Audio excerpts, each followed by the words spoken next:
बैनुल-अक़वामी market में इस वक्त जो ब्रेंट क्रूड है उसकी प्राइसेस $117 से ऊपर जा चुकी हैं और WTI जो अमेरिकन मार्केट का रेट है वो $105 से ऊपर जा चुका है। पाकिस्तानी वज़ीर-ए-आज़म जो है वो इस बात की तरफ इशारा कर रहे हैं कि जुमे को नए सिरे से कीमतों का तयन करना पड़ेगा। पाकिस्तान क्योंकि ज़्यादातर अपनी तेल की ज़रूरियात इंपोर्ट से पूरी करता है, इसलिए कीमतों का जो असर है उसको कहीं ना कहीं तो एडजस्ट करना पड़ेगा। एक चीज़ जो बहुत ही अफसोसनाक है हुकूमती एंड के ऊपर कि हुकूमत ने शुरू में इधर से सब्सिडी उधर से सब्सिडी दे के तो लोगों को ऐसा स्वीटनर देने की कोशिश की है कि बहुत ज़्यादा सेक्रीफाइस करने की कोशिश कर रहे हैं। ये प्रैक्टिकल अप्रोच नहीं थी, ये सुपरफिशियल अप्रोच थी, लोगों को धोखा देने वाली। एक्चुअल इसकी प्रैक्टिकल अप्रोच ये थी कि NFC अवार्ड के तहत जो हज़ारों अरब सूबों को मुंतकिल किए जाते हैं, काउंसिल ऑफ कॉमन इंटरेस्ट बैठती और उसके ऊपर एक स्पेशल एमरजेंसी फ़ंड क्रिएट करती। तमाम सूबे अपने हिस्से का एक मखसूस हिस्सा मुख्तस कर देते उस फ़ंड के लिए। कोई आपको 1000 अरब का ऐसा फ़ंड क्रिएट करने की ज़रूरत थी जिसमें किसी हद तक ऑयल प्राइसेस को आप पास ऑन करते, किसी हद तक उसका शॉक एब्जॉर्ब करते। अगर आप शॉक एब्जॉर्ब नहीं करते, फुली इम्पैक्ट पास ऑन कर देते हैं, तो उसका नतीजा क्या निकलता है? नतीजा निकलता है कि कीमतें महंगी होने से स्टेट बैंक देखता है कि अब इन्फ्लेशन होगा तो इंटरेस्ट रेट चढ़ा दो। स्टेट बैंक ने 1% इंटरेस्ट रेट चढ़ा दिया। पाकिस्तान के ऊपर जितना कर्ज़ों का बोझ है, अगर उस सारे कर्ज़ों के बोझ को आप सामने रखें तो 1% का इम्पैक्ट कुछ 400 से लेकर 600 अरब रुपए सालाना पड़ता है। ये इंटरेस्ट पेमेंट में वफाक बैंकों को देगा। बैंक 600-700 अरब रुपया साल का हुकूमत से और कमाना शुरू कर देंगे। और हुकूमत को इसका क्या फ़ायदा होगा? 600-700 अरब रुपया सालाना हम बैंकों को प्रॉफिट की मद में देंगे।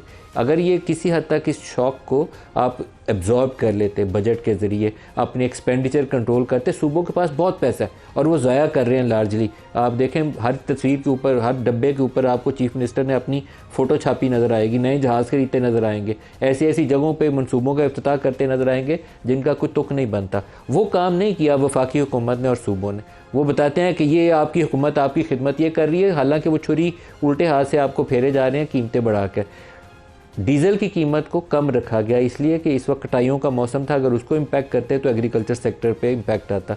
इम्पैक्ट सारा डाला गया पेट्रोल के ऊपर, कीमत के ऊपर डाला गया। 106 रुपये के ऊपर हुकूमत पेट्रोलियम लेवी ले गई है और अब IMF का प्रोग्राम हमारा लगा हुआ है पहले हफ्ते में मई के, और उससे पहले आपको दोबारा एडजस्टमेंट करनी है। तो शहबाज शरीफ साहब शबाना रोज़ मेहनत करते करते कुछ सही फ़ैसला भी कर लें। इसको आपको सूबों को वसाइल जो दे रहे हैं उसमें से कुछ कॉस्ट कटिंग करें। आपकी जो सिक्योरिटी रिलेटेड एक्सपेंडिचर्स हैं वो ईरानियन बॉर्डर पे, अफ़गानिस्तान वाली साइड पे, वो भी ऊपर जा रहे हैं। और अगर आप वो फ़ैसला अभी नहीं करेंगे तो अल्टीमेटली आपके नेशनल डेट में इजाफा होगा। और ये कोई अक्लमंदी की बात नहीं होगी कि स्टेट बैंक 3 महीने बाद या अगले 15-20 रोज़ के बाद दोबारा रिव्यू करे और 1% और बढ़ा दे और आप और बैंकों को पैसा ट्रांसफ़र कर दे। बहुत ही अनफॉर्चुनेट सिचुएशन है, दुरुस्त फैसले नहीं हुकूमत कर रही। ड्रामे वाले बहुत से काम हो रहे हैं कि हम इधर ट्रकों को सब्सिडी दे रहे हैं, ये मोटरसाइकिल को 2000 दे रहे हैं, लेकिन एक्चुअल जो करने का काम है उसे करने से गुरेज कर रहे हैं। IAEA की एक स्टेटमेंट जारी हुई है जिसमें वो कहते हैं कि ईरान के पास जो अफज़ूदा यूरेनियम है उसका बड़ा हिस्सा इस्फहान के नीचे जो टनल्स हैं, जून में जब अमेरिका ने उसके ऊपर वो 30,000 पाउंड वजनी बम गिराए थे तो उससे पहले उन्होंने वो बड़ा हिस्सा उन टनल्स में मुंतकिल कर दिया और अभी भी महफूज है।